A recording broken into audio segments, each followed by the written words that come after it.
Is there anything better than getting outdoors and exploring with your dog? Well, if that's your jam, you're going to want to listen up. We're about to break down a pretty serious and, frankly, emerging tick-borne threat. The goal here is simple, to give you the info you need to keep your best friend safe on all those adventures. All right, let's paint a picture here. You and your pup just had the best weekend. Maybe you were hiking, camping, just enjoying the great outdoors. You get back home, everyone's happy and tired. Everything seems totally normal. But then, a few days go by, and you start to notice something's not quite right. Maybe they're shivering, and when you check, they feel really warm. They've got a fever. And here's the real gut punch. They won't touch their food. Not even their absolute favorite can't-live-without-it treat can get so much as a tail wag. And that's when you know something is seriously wrong. It's just a terrifying feeling, isn't it? To see your best friend go from happy and active to just incredibly weak, seemingly overnight. We've all been there. That feeling of helplessness when your mind just starts racing.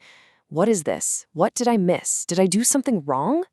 Well, that exact scenario is why we're talking about this today. We're going to get into a group of infections called Rickettsia. And listen, there's even a brand new threat that's popped up right here in the US. We're going to cover exactly what to look for and, most importantly, how you can keep your dog safe. All right, so what in the world is Rickettsia? The easiest way to think about it is like this. They're tiny, invisible saboteurs. These are sneaky little bacteria that are kind of unique. They can't just live on their own. They have to get inside your dog's own cells to survive. And their target? The very cells that line your dog's blood vessels. And yeah, that's where the real trouble begins. Once these little saboteurs get inside, they start wreaking havoc. They cause all this inflammation, which damages the blood vessels. You can think of them as the body's internal plumbing. And that damage makes the pipes leaky. Medically, we call this vasculitis. And honestly, it's the root cause of pretty much all the serious symptoms we're about to get into. Okay, so the big question is, should you be worried about this? Does this apply to your dog? Let's take a look at the biggest risk factors. And we're also going to talk about a brand new culprit in all of this that's really changing the game. So let's break it down. First, location. We see this most often in the South, the Midwest, and the Mid-Atlantic states. Second, timing. The danger is highest from about March through October, peak tick season. And finally, while truly any dog can get this, we have seen some evidence that suggests German Shepherds might get hit a little harder with more severe symptoms. For a long time, when we vets saw signs of what we call spotted fever, we had one usual suspect, a bacteria called Rickettsia. That's the one that causes Rocky Mountain spotted fever. But it turns out it's not the only bad guy on the block. Just recently, researchers confirmed something huge. They identified and named a new species of this bacteria that can make dogs really sick. And look, this isn't just some boring science news. This is absolutely critical info for every dog owner out there. So let's talk about this new player. Its name is Rickettsia finneyi. And I love this part. It was named after Finneyi, the very first dog they identified it in. So what's the deal with it? Well, it's carried by the Lone Star tick, which is a notoriously aggressive tick. And it causes symptoms that look almost identical to Rocky Mountain spotted fever. Right now, we're seeing it pop up in dogs mostly in the central and southeastern parts of the US. Okay, so all of this brings us to the most important part for you, the dog owner. What should you actually be looking for at home? Because knowing these signs, that's your first and best line of defense. All right, here are the 5 big things to keep an eye out for. Number 1.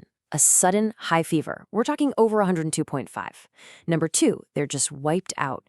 Extreme tiredness. Some people even describe it as their dog seeming depressed. Number 3, pain. They might be stiff, have painful joints, or just really not want to walk. Number 4, the spots. You might actually see tiny red or purple dots, usually on their gums or belly. Those are the leaky blood vessels we talked about. And finally, number 5, something you can't see directly, but it's low platelets. The clue here might be things like random nosebleeds or bruising easily. So let's say you see some of these signs and you rightly decide to head to the vet.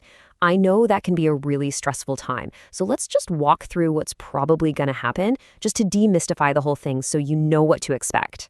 First things first, your vet will do a really thorough physical exam and ask you a bunch of questions, especially about where your dog has been and if they could have been exposed to ticks.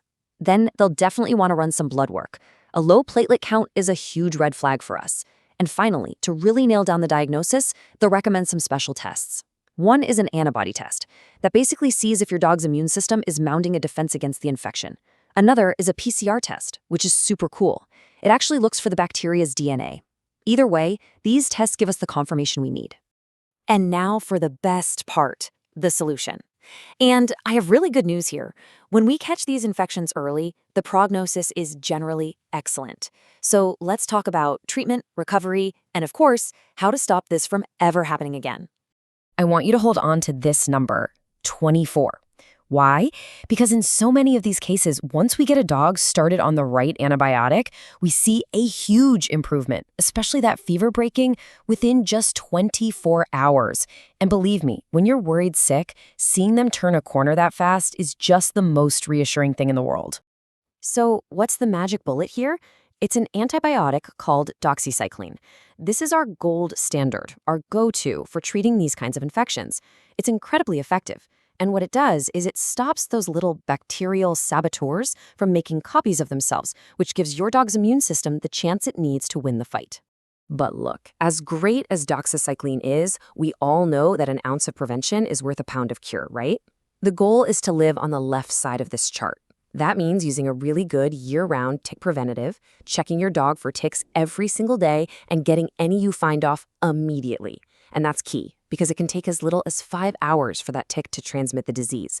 We want to stay on that side of the chart because the right side, with antibiotics, IV fluids, maybe even a hospital stay, that's a road nobody wants to go down. So if there is one thing, just one thing, you take away from all this, please let it be this. Do not wait. Early action is everything. If your dog suddenly spikes a fever, gets really tired, or seems stiff and sore, especially after they've been in a place where ticks might be, please don't just wait and see. Pick up the phone and call your vet right away. And of course, I have to say, this is all to help you be a more informed and empowered pet parent. It is absolutely not a substitute for professional veterinary care. Your vet is your #1 partner in keeping your best friend happy and healthy for a long, long time. Thanks so much for spending a little time with me today to learn about this.